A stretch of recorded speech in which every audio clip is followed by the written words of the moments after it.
నమస్తే. ఈరోజు మన స్టూడియోలో ప్రముఖ ఆధ్యాత్మికవేత్త ఆస్ట్రాలజర్ బ్రహ్మశ్రీ నానాజీ పట్నాయక్ గారు మనతో ఉన్నారు. సార్తో మాట్లాడేద్దాం. నమస్కారం సార్. శ్రీమాత్రే నమః. సార్, బాబా వంగ జోస్యం చెప్తూ ఉంటారు. సో గతంలో 20 సంవత్సరాల క్రితమే చెప్పారు, కరోనా వస్తుందని చెప్పారు. ఎగ్జాక్ట్లీ అలాగే జరిగింది. ప్రస్తుతానికైతే జూలై 5వ తారీఖున ప్రపంచం అంతం కాబోతుంది, పెద్ద ఎత్తున సునామీ వస్తుంది అని చెప్పి ప్రెడిక్ట్ చేయడం జరిగింది. సో జపాన్లో అయితే చాలా వరకు ఇప్పుడు అల్లకల్లంగా ఉంది. జనాలు అయితే భయభ్రాంతులు గురవుతున్నారు. మరి వాస్తవాలు ఏంటంటారు? దీని గురించి చెప్పండి.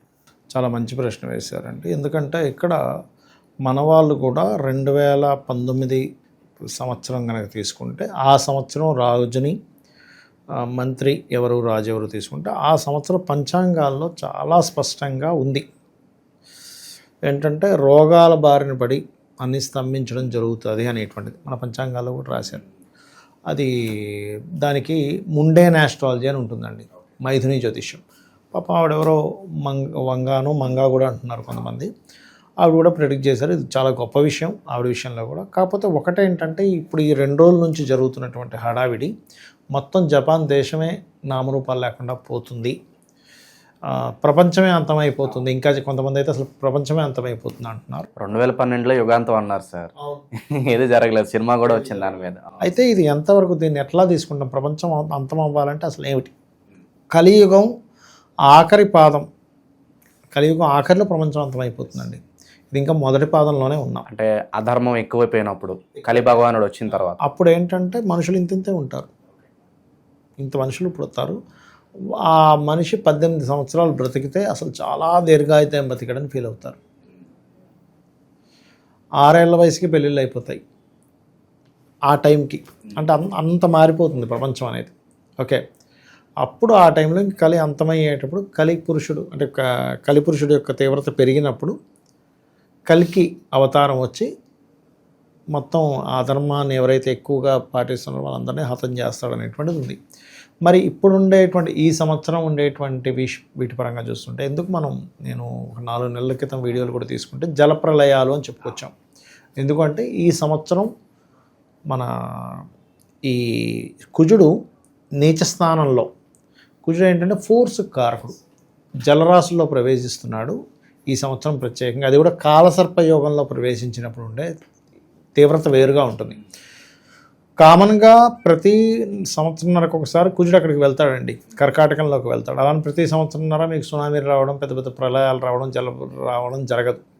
కాలసర్ప యోగంలో ఉన్నప్పుడు మాత్రమే జరుగుతుంది. ఈ కాలసర్ప యోగం కూడా జన్మజాతకానికి అప్లై చేయకూడదు అని చెప్తూ ఉన్నా ప్రతిసారి, ఓన్లీ కాలంలో జరిగేవి. ఇప్పుడు జపాన్లో ఏదో వస్తుందన్నారు, జలప్రలయాలు వస్తాయి, అందులో ఎటువంటి సందేహం లేదు. కానీ ప్రపంచం మొత్తం అంతమైపోతుందన్నది మాత్రం శుద్ధాబద్ధం. అసలు ప్రపంచం అంతమైపోయే సమయం ఇది కాదు. అయ్యో ఏదో అయిపోతుందని కొంతమంది భయంతో ఒకసారి స్కైలాబ్ ఏదో పడిపోద్ది అన్నారు ఒక 30 ఏళ్ళ క్రితం 40 ఏళ్ళ క్రితం. స్కైలాబ్ పడిపోతుందని అందరూ ఏం చేశారంటే ఉన్న డబ్బులన్నీ ఖర్చు పెట్టేసుకొని ఇంకెలాగో అందరం చచ్చిపోతాం కదా అనుకుంటే అదే సముద్రంలో పడింది. సో ప్రపంచం అనేది అంతానికి రెడీగా ఉన్నప్పుడు ముందు కనిపించే సంకేతాలు ఏంటంటారు? ఏమన్నా చాలా మంచి ఇది చేశారండి. అందులో కొన్ని అల్లకల్లోలా జరిగేటప్పుడు మనకు మొన్నే చూపించిందండి ఒక సంకేతం. అయితే అది ప్రపంచానికి సంకేతానికి కాదు. మీరు చూడండి, పూరి జగన్నాథ్ ఆలయంలో ఉండే జెండాని ఒక గ్రద్ద వచ్చి తనుకొని వెళ్ళింది. అసలు ఏమిటి అసలు దాని మీద పక్షే రాదు, అలాంటి గద్ద పట్టుకెళ్ళిందంటే ఆ రోజు నేను అన్నా మన వాళ్ళతో, అయ్యా అది మంచి సంకేతం కాదు, ఇది అద్భుతం అనుకుంటున్నారు, అది అద్భుతం కాదు, అదొక కీడే. చూశారు కదా ఎన్ని యుద్ధాలు, ఎంత దాని తర్వాతే పర్ఫెక్ట్గా పహల్గాం దాడి జరిగింది. దాని తర్వాతే ఇన్ని యుద్ధాలకు సంబంధించిన పెరిగాయి. ఫ్లైట్ క్రాష్ అయింది.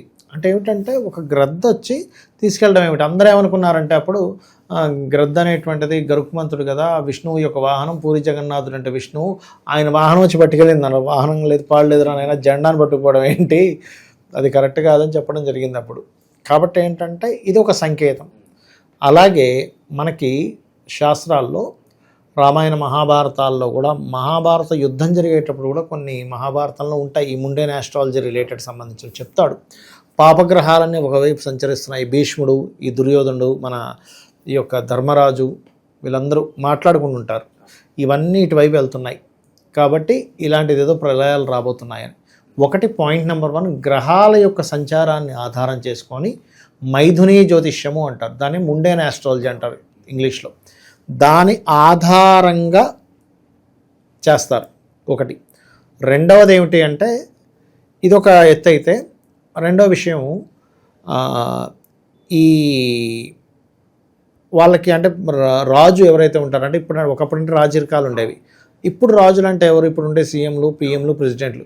వాళ్ళ స్వప్నాల్లోకి ఒక భయంకరమైన సంఘటనలు వస్తాయి అని చెప్పబడింది శాస్త్రాల్లో.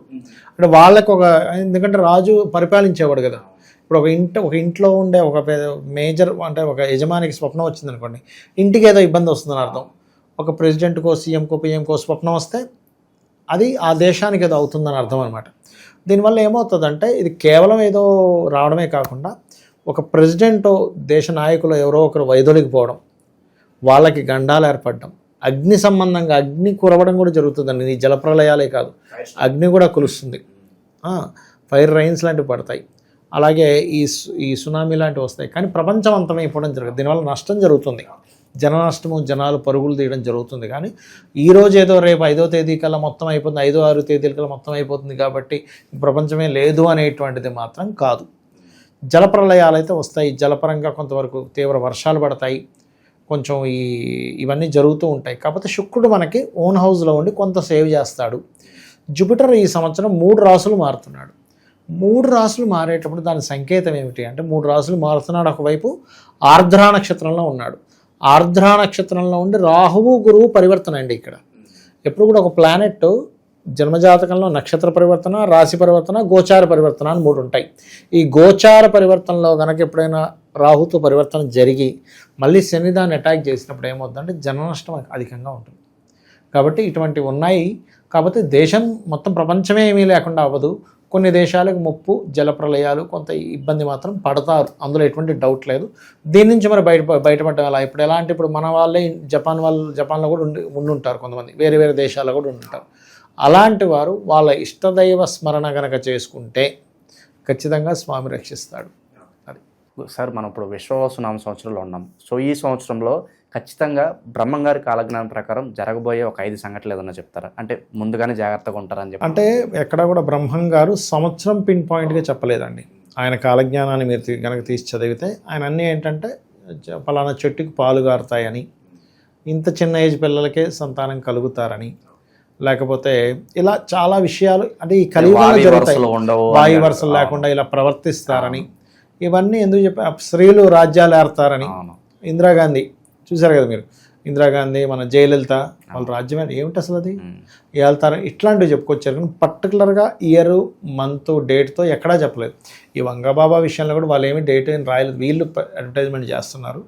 అంటే నేను అసలు ఎవరు ఈవిడ ఏంటని చెప్పి రీసెర్చ్ చేసినప్పుడు సరైన అథెంటిక్గా ఏమీ లేదు. కాకపోతే చెప్పారు అంటున్నారు, ఫైన్, చెప్తే ఒకటే. ఇప్పుడు ఏంటంటే ఒక విషయం చెప్పినప్పుడు దానివల్ల మనకేమిటి లాభము? ఇప్పుడు ఒకటి, ఇది ఇలా జరుగుతుంది, మీరు ఈ దేవత ఆరాధన చేసుకోండి, లేకపోతే ఈ విషయాల్లో జాగ్రత్తగా ఉండండి. ఇప్పుడు మనం లాస్ట్ టైం చెప్పాం, కొంచెం స్త్రీల మూలంగా ఇబ్బంది, స్త్రీలకు ఇబ్బంది ఎప్పుడు ఈ జూన్ మాసం అంతా అని. జూన్లో అలాగే జరిగాయి, స్త్రీల వల్లే కొంత ఇబ్బందులు పడడం, స్త్రీలకు ఇబ్బందులు. మరలా ఆగస్టు అండ్ సెప్టెంబర్ మాసాల్లో కూడా స్త్రీల వల్ల స్త్రీలకు ఇబ్బందులు జరుగుతాయి. అక్కడ కొంచెం జాగ్రత్తగా ఉండాలి. ఇప్పుడు మనం ఫ్లైట్ క్రాష్ చూసాము, అలాగే మొన్న మెడికల్ ప్లాంట్లో బ్లాస్ట్ చూసాము. సో ఇంకా ఈ ఇంపాక్ట్ అనేది ఇంకా రాబోయే రోజుల్లో ఎక్కువ ఉంటుందా, లేదంటే తగ్గే అవకాశాలు కనిపిస్తున్నాయి? కుజుడు సింహరాశిని దాటితే తగ్గుతుందండి. 28 జూలైకి మారుతున్నాడు కాబట్టి కొంత తగ్గుతుంది. ఎందుకంటే కాల్సర్పయోగం నుంచి బయటకు వస్తాయి గ్రహాలు, తగ్గుతుంది. కాకపోతే కాస్త ఆగస్టు సెప్టెంబర్ మాసాల్లో మరలా కాస్త వాహనాలు, ఈ స్త్రీల విషయాల్లో కొంత జాగ్రత్తగా ఉండాలి. అది ఎనీ వాహనం ఆ విషయంలో. ఎందుకంటే శుక్రుడు మనకు లాస్ట్ టైము ఈ యొక్క ఫ్లైట్ యాక్సిడెంట్ జరిగినప్పుడు కూడా మేషంలో ఉన్నాడండి శుక్రుడు.